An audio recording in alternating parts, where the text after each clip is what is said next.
महाभारत में चीरहरण के समय श्री कृष्ण ही द्रौपदी की लाज बचाने क्यों आए थे?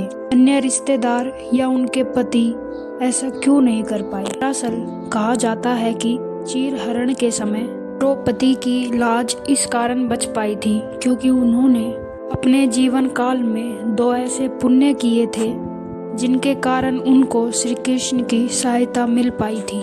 पहली वो घटना जिसमें कहा जाता है द्रौपदी एक बार नदी में स्नान करने गई थी। भी वहां पर एक साधु भी स्नान के लिए आए थे और स्नान करते समय साधु के कपड़े नदी में बह गए थे। तब साधु बाहर निकलने के लिए ही संकोच मान रहे थे। वे पानी में से निकलकर एक झाड़ी के पीछे छिप गए।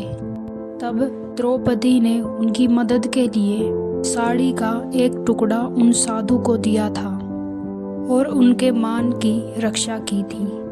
तब उस साधु ने प्रसन्न होकर द्रौपदी को आशीर्वाद दिया, कहा कि तुम्हारा ये पुण्य भी तुम्हारे काम आएगा।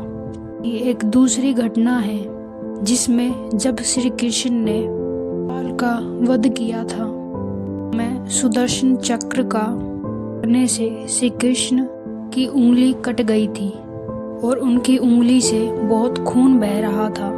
तब द्रौपदी ने अपनी साड़ी का कोना फाड़कर उनकी उंगली पर लपेट दी थी। उन्होंने द्रौपदी से कहा था, एक दिन अवश्य तुम्हारी साड़ी का मूल्य चुकाऊंगा। इसलिए लगता है कि द्रौपदी द्वारा किए गए ये 2 पुण्य काम आए थे। जाता है कि जीवे कर्म करते रहें। आपको